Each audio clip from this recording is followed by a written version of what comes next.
પોરબંદરથી ભાજપના ઉમેદવાર મનસુખ માંડવિયા સામે કોંગ્રેસે સરકારી મિલકતનો ચૂંટણી પ્રચાર માટે દુરુપયોગ કર્યો હોવાની ફરિયાદ સાથે આચારસંહિતા ઉલ્લંઘનની ફરિયાદ કરી હતી અને આ મામલે હવે ચૂંટણી પંચે મનસુખ માંડવિયાને મોટી રાહત આપી છે। આ અંગે વિગત આપશે હિરેન રાવલ। જી હિરેન। પોરબંદર લોકસભા મત વિસ્તારમાં ચૂંટણી પ્રચારમાં માર્કેટ યાર્ડના કેમ્પસનો ઉપયોગ કરવામાં આવ્યો હતો અને આ માર્કેટ યાર્ડના કેમ્પસમાં ચૂંટણી પ્રચાર માટેની એક બેઠક મનસુખ માંડવિયાએ કરી હતી। એની ફરિયાદ ચૂંટણી પંચમાં કરવામાં આવી હતી કે આચારસંહિતા ભંગનો ઉલ્લેખ છે, પરંતુ ચૂંટણી પંચના નિયમો અંતર્ગત આમાં સીધી રીતે કોઈ એવી આચારસંહિતા ભંગ નથી થતી। સાથે એપીએમસી એટલે કે માર્કેટ યાર્ડનો ઉલ્લેખ છે તો સહકારી વિભાગ અંતર આવતા આ માર્કેટ યાર્ડના નિયમોમાં પણ એવો કોઈ ઉલ્લેખ ન હોવાના કારણે એ નિયમોના આધારે એમણે એમાંથી છૂટ એટલે કે ક્લીન ચીટ આપવામાં આવી છે। આ ફરિયાદમાં કોઈ પણ પ્રકારની આચારસંહિતા ભંગ નથી થતી। મંજૂરી સાથે કોઈ પણ રાજકીય પક્ષ ત્યાં સભા કરી શકે છે એ પ્રકારનો નિયમ હોવાના કારણે મનસુખ માંડવિયાને પોરબંદરમાં આ માર્કેટિંગ યાર્ડમાં જે સભા હતી એમાં ક્લીન ચીટ અપાવવામાં આવી છે। જે બિલકુલ હિરેન જોડાયેલા રહીશું, કારણ કે હવે વાત છે રૂપાલાની। રૂપાલા સામે રાજપૂત સમાજનો રોષ પરાકાષ્ઠા પર છે, ચરમસીમાએ પહોંચ્યો છે। ક્યાંક પૂતળા દહન કરવામાં આવી રહ્યું છે, ક્યાંક આવેદનપત્રો આપવામાં આવી રહ્યા છે, ક્યાંક યુવાનો બાઇક રેલી કાઢીને વિરોધ પ્રદર્શિત કરી રહ્યા છે। તેમની એક જ માંગ છે કે રૂપાલાને આપવામાં આવેલી ટિકિટ પરત ખેંચવામાં આવે। વેરાવળ, બનાસકાંઠા, મોરબી, પંચમહાલ, છોટાઉદેપુર, ભરૂચ, વડોદરા ગ્રામ્યના આ દ્રશ્યો, રાજકોટ, દ્વારકા, જૂનાગઢ અને આ ઉપરાંત પણ ગુજરાતના અલગ અલગ શહેરોમાં રૂપાલા સામે વિરોધ પ્રદર્શિત કરવામાં આવી રહ્યો છે અને તેમની એક જ માંગ છે કે જ્યાં સુધી તેમની ટિકિટ પાછી નહીં ખેંચવામાં આવે ત્યાં સુધી વિરોધ રહેશે। પરંતુ જો તેમ નથી કરતી ભારતીય જનતા પાર્ટી તો એનું નુકસાન સહન કરવા માટે તેણે તૈયાર રહેવું પડશે। આ અંગે વિગત આપશે હિરેન રાવલ।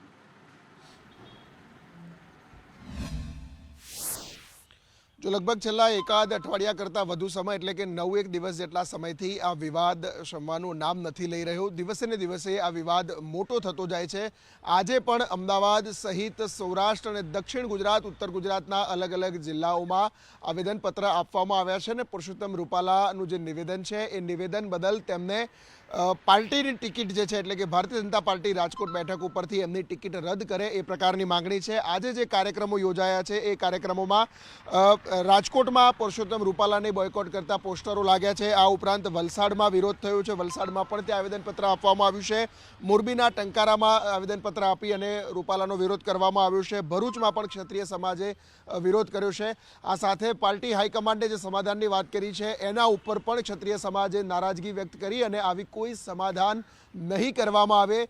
એકમાત્ર સમાધાનનો મુદ્દો છે અને એ કારણ એનો ઉકેલ એ છે કે પુરુષોત્તમ રૂપાલાનું જે એક ઉમેદવાર છે તે ઉમેદવારી રદ કરવામાં આવે, એમની ટિકિટ પાછી ખેંચવામાં આવે તો જ ક્ષત્રિય સમાજ છે તે ભારતીય જનતા પાર્ટી સાથે રહેશે અને રૂપાલા અથવા તો જે પણ ઉમેદવાર આ બેઠક ઉપર હશે એને જીતાડશે। જ્યાં સુધી રૂપાલાને ત્યાંથી હટાવવામાં નહીં આવે ત્યાં સુધી વિરોધ યથાવત રહેશે। ગુજરાત સિવાય રાજસ્થાનમાં પણ આ વિરોધ હવે પહોંચ્યો છે। જી બિલકુલ, આભાર આપનો તમામ વિગત માટે। અને બહેન દીકરીઓ પર જે શબ્દો કહેવામાં આવ્યા હતા રૂપાલા દ્વારા તેને લઈને ક્ષત્રિય સમાજની મહિલા આગેવાનો, ક્ષત્રિય સમાજની મહિલાઓ રણચંડી બની છે, આકરા તેવર અપનાવી રહી છે, ચીમકીઓ ઉચ્ચારી રહી છે। પદ્મિનીબાવાળાની વાત હોય કે ગાયત્રીબાની વાત હોય, પરંતુ આ બધા વચ્ચે રાજપીપળાના મહારાણી રૂક્ષ્મિણી દેવીએ કહ્યું છે કે રૂપાલાની વિચારધારા જ ખરાબ છે, તેમની માનસિકતા જ ખરાબ છે, તેમની વિચારધારા બદલવી જોઈએ। અને આટલું જ નહીં, તેમણે આકરા વલણ કહ્યા છે। શું કહ્યું રૂક્ષ્મિણી દેવીએ, સૌથી પહેલા તે સાંભળી લઈએ। વિરોધ થઈ રહ્યો છે તે ખરું છે, એ થવું જ જોઈએ અને ક્ષત્રિયોને ખરી રીતે ક્ષત્રિયોને પણ સજાગ થવું જોઈએ। રૂપાલાજીને એ જ કે એમને માફી માંગવાથી થોડું કામ ચાલે। એમની વિચારધારા જ એવી છે કે વિચારધારાને લીધે જ એ બદનામ છે અને એ વિચારધારા એમને બદલવી જોઈએ, વિચારધારા જ બદલવી જોઈએ। માફનો તો એવું છે ને કે માફીનો તો શબ્દ અમારે છે જ નહીં। અમારે તો કોઈ ભૂલ કરે ને એટલે એનો માથું જ કાપી નાખીએ। તો ચીમકી ઉચ્ચારવામાં આવી રહી છે, વિરોધ પ્રદર્શિત કરવામાં આવી રહ્યો છે અને અલ્ટિમેટમ આપવામાં આવી રહ્યા છે। કરણી સેના દ્વારા હવે ભારતીય જનતા પાર્ટીને 48 કલાકનું અલ્ટિમેટમ આપવામાં આવ્યું છે અને કહેવામાં આવી રહ્યું છે કે જો રૂપાલાને ઉમેદવારી પાછી નહીં ખેંચવામાં આવે તો મહિલાઓ જોહર કરશે। કરણી સેનાએ આ ચીમકી ઉચ્ચારી છે। ગીતાબા, કેવા પ્રકારની રજૂઆતો તમારા સુધી પહોંચી છે? સમાધાનનું વલણ અપનાવવામાં આવી રહ્યું છે, કેટલાક રાજપૂત આગેવાનો છે તેઓ પણ બેઠકોનો દોર કરી રહ્યા છે, તેવામાં સમાધાનનું વલણ માટે રાજકીય આગેવાનો તરફથી થઈ રહ્યું છે કે સમાધાન કરવામાં આવે, પણ અમારા સામાજિક આગેવાનો જે છે એ ઠેર ઠેર અત્યારે મોટા મોટા સંમેલનો કરે છે અને એ કહે છે ગવર્મેન્ટને કે સમાધાન તો કોઈ હિસાબે નહીં થાય, રૂપાલાની ટિકિટ કેન્સલ એ એક જ સમાધાન છે. બહેનો તો આગળ વધશે જ, તેને ભાઈઓ સાથે છે. અત્યાર સુધી તલવાર નીકળી નથી, તલવાર નીકળશે, ભાઈઓ તલવાર કાઢશે અને બહેનો જોહર કરશે. છેલ્લે જો મોદીજીને અમારી નથી પડી તો પછી અમારે આ જ છેલ્લો અમારો નિર્ણય છે. તો મોદીજી, અમને તમારા ઉપર બહુ જ માન હતું, પણ જે અત્યારે મેં જોયું છે કે સુલાવટ ઉપર જઈ રહ્યું છે, આ અમને નથી જોતું. કેમેરામેન સાગર દેસાઈ સાથે દિવ્યા ચૌહાણ, સંદેશ ન્યૂઝ, અમદાવાદ. તો એક તરફ રૂપાલાના નિવેદન પર ક્ષત્રિય સમાજ દ્વારા વિરોધ કરવામાં આવી રહ્યો છે, વણથંભ્યો આ વિરોધ ચાલી રહ્યો છે. બીજી બાજુ ભાજપ પણ ડેમેજ કંટ્રોલની પૂરજોશમાં કવાયત કરી રહી છે, બેઠકો મળી રહી છે, બેઠકોનો ધમધમાટ ચાલી રહ્યો છે. અને આ બધા વચ્ચે સી.આર. પાટીલના નિવાસ સ્થાને મુખ્યમંત્રીની ઉપસ્થિતિમાં બેઠક મળી અને સી.આર. પાટીલે કહ્યું કે 3 વખત રૂપાલાએ માફી માંગી લીધી છે, હવે ક્ષત્રિય સમાજે મોટો મન રાખીને રૂપાલાને માફ કરી દેવા જોઈએ. આજે લગભગ અમારી મિટિંગ 2.5-3 કલાક ચાલી છે અને એમાં કોને મળવું, કેવી રીતે મળવું, કોને એ બધી જવાબદારીઓ પણ નક્કી થઈ છે અને આનો જલ્દીથી નિવેડો આવે એના માટે ભારતીય જનતા પાર્ટી તરફથી પણ આ પ્રયાસો શરૂ થયા છે. ક્ષત્રિય સમાજને મારી પણ હાથ જોડીને વિનંતી છે કે ભૂલ થઈ, ભૂલ માટે માફી પણ મંગાઈ છે. તો ક્ષત્રિય સમાજ હવે પોતાનો રોષ શાંત કરીને પાર્ટીની સાથે વર્ષોથી રહ્યા છે, તો પાર્ટીની સાથે જોડાય એવી હું અમને હાથ જોડીને આપણા માધ્યમથી વિનંતી પણ કરું છું.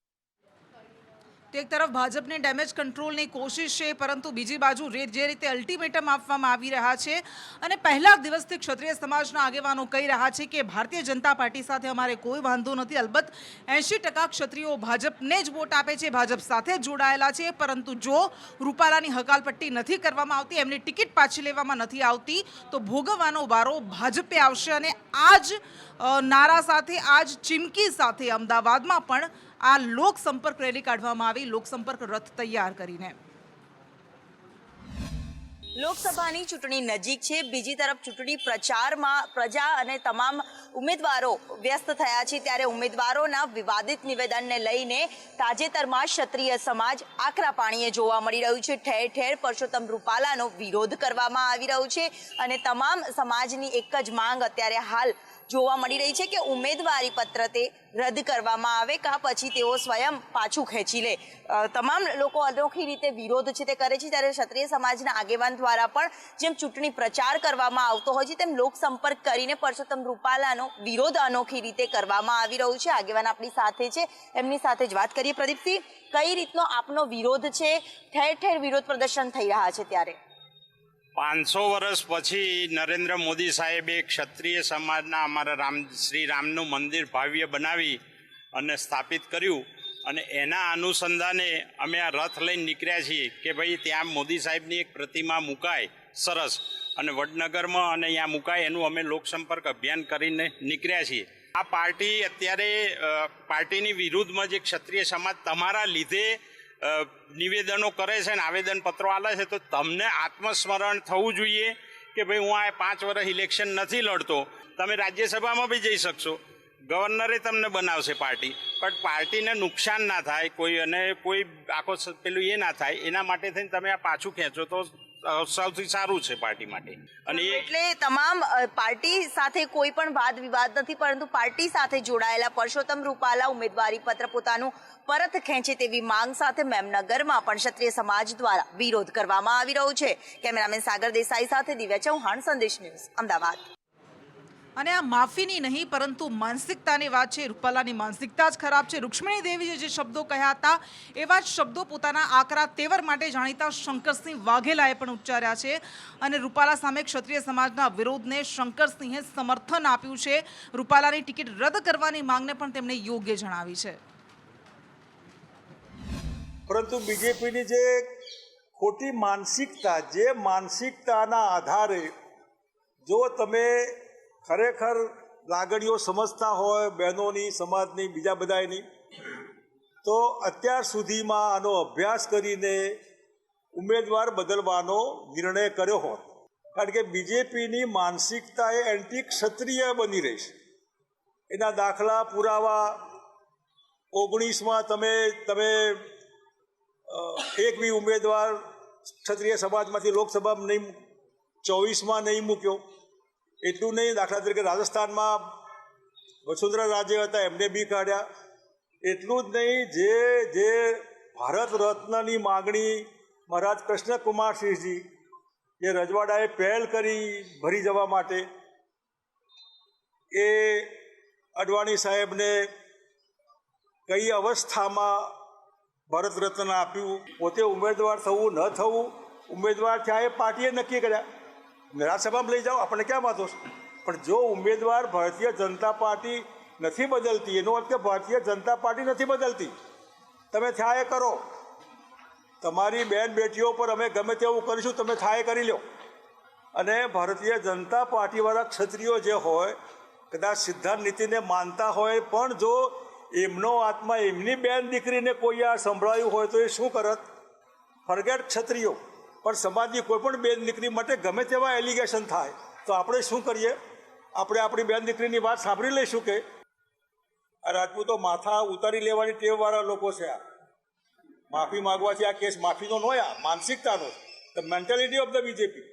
અને એટલા માટે જે ભારતીય જનતા પાર્ટીમાં હોદ્દેદારો છે હોઈ શકે, પરંતુ એ વિચારે કે પોલિટિકલ ભારતીય જનતા પાર્ટીને ઉમેદવારો નથી બદલ્યા સાબરકાંઠામાં બદલ્યા. અને રૂપાલાની ટિપ્પણી પર રાજનીતિ બરાબરની ગરમાય છે, ત્યારે રાજવીઓ પણ બે ભાગમાં વહેંચાયેલા હોય તેવું લાગી રહ્યું છે. ભાવનગરના યુવરાજ જયવીરરાજસિંહ ગોહિલે કાલે કહ્યું હતું કે હું ક્ષત્રિય સમાજની સાથે છું, તો આજે બનાસકાંઠા દાતા સ્ટેટના રાજવીએ કહ્યું કે જ્યારે રૂપાલા માફી માંગી રહ્યા છે ત્યારે એમને માફી આપી દેવી જોઈએ.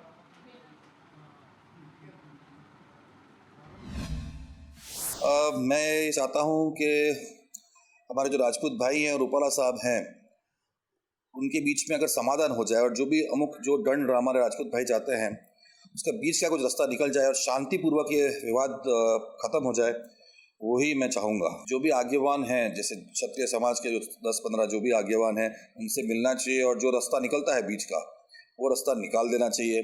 क्योंकि क्षत्रिय धर्म में भी ये कहा जाता है कि क्षमा करना अपने धर्म में है. अगर कोई माफ़ी मांगे, सच्चे दिल से, सच्चे मन से माफ़ी मांगे तो उसी हिसाब से अपने चलना चाहिए.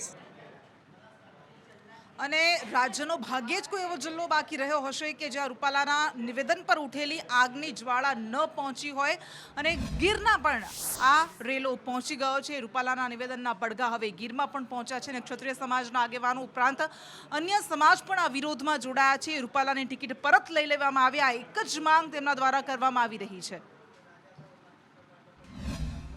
પરસોત્તમભાઈ રૂપાલા છે, તેને ક્ષત્રિય સમાજ વિશે જે ઉચ્ચારણ કર્યા છે, અમારી બહેનો દીકરીઓ ઉપર જે આક્ષેપો કર્યા છે, રજવાડાઓ અમે આપી દીધા 562, એ બારામાં અમારા કોઈ પણ હિસાબે એની ટિકિટ પાછી ખેંચાવી જોઈએ, એ બારામાં અમે કોર્ડિનેટર મામલતદાર સાહેબને અને કલેક્ટર સાહેબને આવેદનપત્ર આપ્યું છે. રૂપાલા સાહેબે જે વાણી વિલાસ કર્યો છે એના વિરોધમાં ક્ષત્રિય સમાજ જ નહીં પણ દરેક જાતિના ધર્મના લોકો આનો વિરોધ કરે છે. આવી ભાષાનો જો ઉપયોગ કરે એ દેશના ક્ષત્રિયોનો નહીં પણ આખા દેશને કલંક છે, તો આને અમે વખોડીએ છીએ. અને આયાતી ઉમેદવાર બદલો, ભાજપને જીતાડો, આ નારા સાથે ભાજપ પણ અત્યારે ભાજપના કાર્યકર્તાઓ જ સાબરકાંઠામાં વિરોધ કરી રહ્યા છે. કારણ કે પોતાની કેડર બેઝડ, પોતાની શિસ્તબદ્ધ પાર્ટી ગણાવતી ભારતીય જનતા પાર્ટીમાં આ વખતે ગુજરાતના અલગ અલગ પ્રદેશમાંથી જે રીતે વિરોધ ઉઠી રહ્યો છે, સાબરકાંઠામાં ટિકિટને લઈને જે વિરોધ ઉઠ્યો તે હજુ પણ શાંત થવાનું નામ નથી લઈ રહ્યો. કારણ કે શોભનાબેન બારૈયાની ટિકિટ પાછી ખેંચી લેવામાં આવે, ભીખાજી ઠાકોરના સમર્થનમાં ફરી પાછા સમર્થકો ઉમટ્યા છે અને ઉમેદવાર બદલવાની માંગ સાથે કાર્યકર્તાઓ બેઠકો કરી રહ્યા છે. સાબરકાંઠા જિલ્લા ભાજપ કાર્યાલયે મોટી સંખ્યામાં ઉપસ્થિત સર્વે ભાજપીય કાર્યકરો કેમ વિરોધ કરે છે? તો હજી કંટ્રોલમાં છે. આવનારા સમયમાં 18 બધી જ નાત ભૂલી આ ઉમેદવારનો વિરોધ કરતા રહીશું અને પરિણામ સંપૂર્ણ બદલાશે દેશના. એકદમ ખરાબમાં ખરાબ પ્રેમણા હે એ ઉમેદવાર બદલવો જ પડે. હમણાં એને તો મત તો જિંદગીમાં આપણે કમળમાં નાશો જ નથી. એ વ્યક્તિને કઈ રીતે ટિકિટ આલી હે? પરિણામ છે એ 18 આલમનું પરિણામ છે. આ જે લોકો ભેગા થયા સ્વયંભૂ છે, કોઈ વ્યક્તિએ એમને આમંત્રણ આપ્યું નથી. આ 18 આલમ છે અને 18 આલમનું જે હૃદયની વ્યથા છે એ આપ મોવડી મંડળને જણાવવા માગે છે. જેથી તો ભાજપમાં આ ભડકો, ભાજપમાં ઉઠેલો જૂથવાદ એ ચૂંટણી ટાણે શરૂ થયો છે અને શાંત થવાનું નામ નથી લેતો, પરંતુ કોંગ્રેસ આ વિરોધ બારે માસ તેનો સામનો કરતી રહી છે અને રાજકોટમાં ફરી એક વખત કંઈક એવું જ ચિત્ર સામે આવ્યું છે. રાજકોટ લોકસભાની ચૂંટણી પહેલા કોંગ્રેસમાં કકળાટ સામે આવ્યો અને પ્રવીણ સોરાની અને ઇન્દ્રનીલ રાજ્યગુરુ વચ્ચે બોલાચાલી થઈ હતી અને તે જ સમયે બોલાચાલી થતાં પ્રવીણ સોરાની ચાલુ બેઠકમાંથી રવાના થઈ ગયા હતા. એટલે બારે માસ આપણે કોંગ્રેસમાં જે કકળાટ અને જૂથવાદ જોતા હોઈએ છીએ તે ચૂંટણી ટાણે પણ અત્યારે ચાલુ જ છે. રાજકોટ લોકસભાની ચૂંટણી પહેલા પ્રવીણ સોરાની અને ઇન્દ્રનીલ રાજ્યગુરુ વચ્ચે તણખા જર્યા હતા, બોલાચાલી થઈ હતી અને પરિણામે પ્રવીણ સોરાની ત્યાંથી નીકળી ગયા હતા.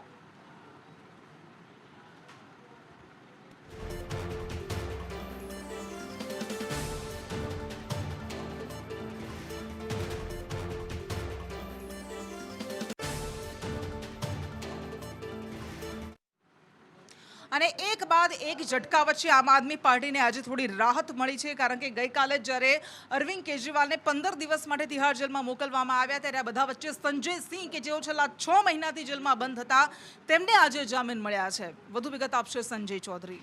જે અંતે આમ આદમી પાર્ટી માટે કૃષ્ણ એક રાહતના સમાચાર મળ્યા છે કે શરાબ નીતિની અંદર જે કૌભાંડ થયું તેમાં એક બાદ એક આમ આદમી પાર્ટીના નેતાઓ જેલમાં જઈ રહ્યા હતા. સંજયસિંહ, મનીષ સિસોદિયા, ત્યારબાદ અરવિંદ કેજરીવાલ અને હવે બીજા 2 નામ આવ્યા છે. ત્યારે અત્યારે સુપ્રીમ કોર્ટે સંજયસિંહને જામીન આપ્યા છે. એ આમ આદમી પાર્ટી માટે ખૂબ જ મહત્વની બાબત છે. દલીલ એમના તરફથી કરવામાં આવી હતી કે છેલ્લા 6 મહિનાથી સંજયસિંહ જેલમાં છે, પરંતુ હજુ સુધી મની ટ્રેલ સાબિત નથી થઈ શક્યો. એના કારણે થઈને અત્યારે હવે તેમને જેલમાં રાખવાની અથવા તો તેમના પાસે પૂછપરછ કરવાનો કોઈ વાત બનતી નથી. બીજી તરફ ઈડીએ પણ તેમની જામીન અરજીના કોઈ વિરોધ ન કરતા અંતે સુપ્રીમ કોર્ટે તેમને જામીન આપ્યા છે. પરંતુ હજુ સુધી જે શરાબ નીતિ છે તેની અંદર એક બાદ એક હજુ નેતાઓ બહાર જઈ રહ્યા છે. પરંતુ હવે એક આમ આદમી પાર્ટી અને આશાવાદ જાગ્યો છે કે જે નેતાઓ જેલમાં છે અને બીજા જેમના નામ ખુલી રહ્યા છે તેમને પણ રાહત મળશે. તેમને એ આશાવાદ સૌરભ ભારદ્વાજ છે તેમને એક આશાવાદ એવો વ્યક્ત કર્યો હતો કે મનીષ સિસોદિયા અને ત્યારબાદ અરવિંદ કેજરીવાલ પણ ટૂંક સમયમાં જેલ બહાર આવશે. જી કૃષ્ણ. જી બિલકુલ સંજય, આભાર આપનો. અને એક મહત્વાકાંક્ષી પ્રોજેક્ટ ભારતમાલા પ્રોજેક્ટ, પરંતુ આ પ્રોજેક્ટને લઈને ગાંધીનગરમાં ખેડૂતો દ્વારા વિરોધ નોંધાવવામાં આવી રહ્યો છે. ખેડૂતો રોષ પ્રગટ કરી રહ્યા છે અને આ પ્રોજેક્ટને રદ કરવામાં આવે તેવી માંગ સાથે ખેડૂતો અત્યારે ધરણા કરી રહ્યા છે, દેખાવ કરી રહ્યા છે. આ અંગે તમામ વિગત આપશે હિરેન રાવલ. ગાંધીનગર થી લઈ અને બનાસકાંઠા સુધીના ગામડાના ખેડૂતોને આ સીધી રીતે અસર કરતો પ્રોજેક્ટ છે અને ભારતમાલા પ્રોજેક્ટ અંતર્ગત ખેડૂતોની જે જમીન છે એ આ પ્રોજેક્ટની અંદર જાય તો તેમને જોઈએ એ પ્રકારે જંત્રીના ભાવે પૈસા નથી મળતા અને સામે સરકારની નીતિ પણ એ પ્રકારની ન હોવાના કારણે ખેડૂતો વિરોધ કરી રહ્યા છે. ચૂંટણી પહેલા પણ અનેક વખત વિરોધ કરવામાં આવ્યો છે. આજે પણ જ્યારે ચૂંટણી જાહેર થઈ ગયા પછી હવે ખેડૂતોએ કોંગ્રેસ ભારતીય જનતા પાર્ટીનું કાર્યાલય કમલમ જે કોબા આવેલું છે ત્યાં પહોંચી અને વિરોધ કર્યો હતો અને આ કામગીરી છે ભારતમાલા પ્રોજેક્ટની એ બંધ કરવામાં આવે અથવા તો જે ખેડૂતોની જમીનો જાય છે એ જમીનોનું વળતર યોગ્ય આપવામાં આવે એ પ્રકારની માંગણી કરવામાં આવી રહી છે. જી બિલકુલ, આભાર આપનો તમામ વિગત માટે. અને એક તરફ જ્યારે ઉનાળાએ આખરી ગરમી વરસાવવાની શરૂ કરી દીધી છે, આકરા તાપને સહન કરવા માટે તૈયાર રહેવું પડશે તેવી આગાહી કરવામાં આવી રહી છે. જોકે છેલ્લા 2 દિવસથી ગુજરાતમાં થોડું ઘણું તાપમાન સ્થિર થયું છે, ક્યાંક ઘટાડો પણ નોંધાયો છે અને આ બેવડી ઋતુ વચ્ચે સૌથી વધારે માર લોકોને પડી રહ્યો છે રોગચાળાને કારણે. કારણ કે બેવડી ઋતુના કારણે શરદી અને તાવના કેસમાં સતત વધારો થઈ રહ્યો છે. સ્વાઇન ફ્લૂના પણ 232 કેસ નોંધાયા છે. માર્ચના છેલ્લા સપ્તાહમાં 60થી વધારે કેસ નોંધાયા છે. હાલમાં અમદાવાદ શહેરમાં હીટ એક્શન પ્લાનના ભાગરૂપે તમામ અર્બન હેલ્થ સેન્ટર, તમામ કોમ્યુનિટી હેલ્થ સેન્ટર ખાતે જરૂરી દવા તેમજ જરૂરી નિદાન થઈ શકે તે માટેની વ્યવસ્થા કરવામાં આવેલી છે. આ જગ્યાએ અથવા જે લોકો વધારે પ્રમાણમાં ડાયરેક્ટ સૂર્યના કિરણોના એક્સપોઝરમાં આવતા હોય તેવા લોકો માટે પણ એક અર્બન હેલ્થ સેન્ટર ખાતે ઓઆરએસનું ડિસ્ટ્રીબ્યુશન થાય તે પ્રકારની વ્યવસ્થા કરવામાં આવેલી છે. જો કોઈ વ્યક્તિને આ પ્રકારના ચિહ્નો અથવા આ પ્રકારની ઇલનેસમાં વધારો જણાતો હોય તો હોસ્પિટલ ખાતે એડમિટ કરીને જરૂરી સારવાર મળી શકાય તે પ્રકારની કાર્યવાહી કરવામાં આવેલી છે. માસ દરમિયાન એટલે કે માર્ચ મહિના દરમિયાન ટોટલ 232 કેસ રિપોર્ટ થયેલા છે. લાસ્ટ વીક દરમિયાન 60 જેટલા કેસ રિપોર્ટ થયેલા છે, જે પૈકીના મુખ્યત્વે કેસીસ પશ્ચિમ વિસ્તારમાંથી અને ઉત્તર પશ્ચિમ ઝોન વિસ્તારમાંથી કેસીસ રિપોર્ટ થયેલા છે.